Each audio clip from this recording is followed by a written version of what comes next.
Hello, my fellow Americans. 'Tis I, the Rumpled One. You probably hear a bunch of chainsaws off in the background, and one of the neighbors is doing some serious logging over there. Anyway, priorities. I think I figured out part of the problem with the elected officials. And of course, this isn't going to come as a shock. Priorities are all messed up.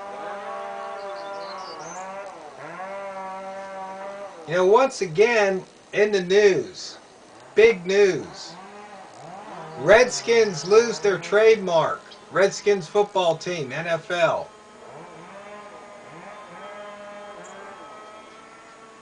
I think the court handed down an 83-page decision.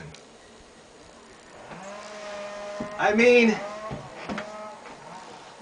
my fellow Americans, we're facing some serious stuff here in America. Serious consequences. We got some really big problems. But our elected and appointed officials decided that this case was so important. When you rank everything that's going on, that this case was so important, they had to issue an 83-page decision or 81-page decision on it. It just boggles the mind. Boggles my mind. But, you see, it's just part of the distraction. Because these elected officials, they only have one thing in mind: to get in the office, and once they're in office, stay in office. And everything they do, every decision they made has to be, is looked at through the, am I going to get votes or am I going to lose votes? So in other words, if the right, proper, correct, logical, reasonable decision means they're going to lose votes, then they're going to do just the opposite. And I think that's the answer, or one of the answers, to why you wonder about these elected officials and if they get a frontal lobotomy once they get elected, because it just seems like everything they do is irrational.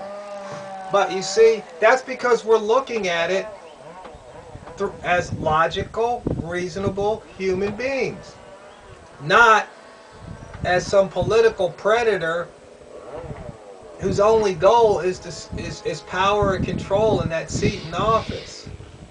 You know, I don't know who came up with the idea or the original quote, but it is pretty crazy that these guys spend tens or hundreds of millions of dollars, if not billions of dollars, to get elected to a job that only might pay $100,000.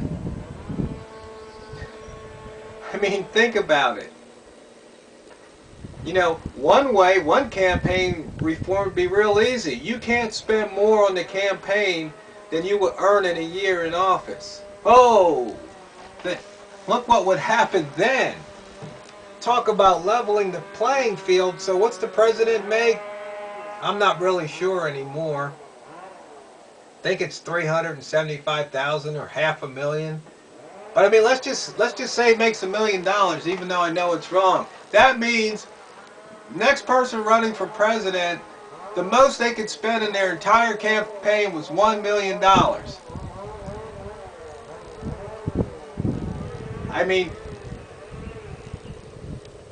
then these big corporations and rich fat cats, they couldn't donate millions to the campaign, because the campaign would be like, nope, we can't accept any more campaign donations. So they couldn't buy these politicians.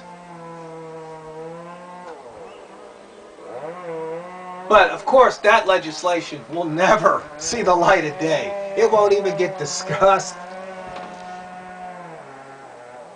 But because, once again, even though it sounds logical and reasonable, it would lose them votes. Because if they can't get the money to do what they need to do to convince people to vote for them, then those are votes lost.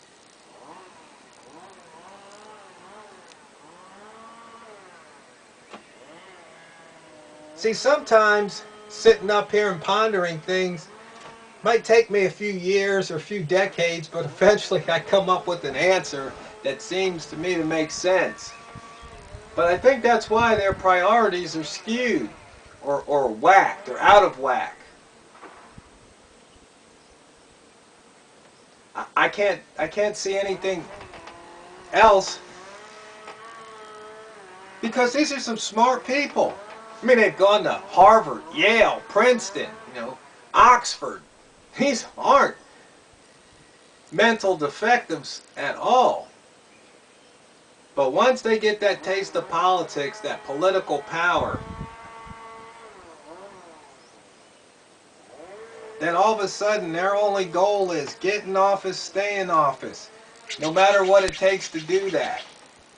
And you ratchet it up a notch with the Republicans and Democrats. Do whatever it takes to control the House and the Senate. Pander to special interest groups. Doesn't matter the effect it has on the economy. So long as we get these votes, we get to stay in office. We get to stay in control.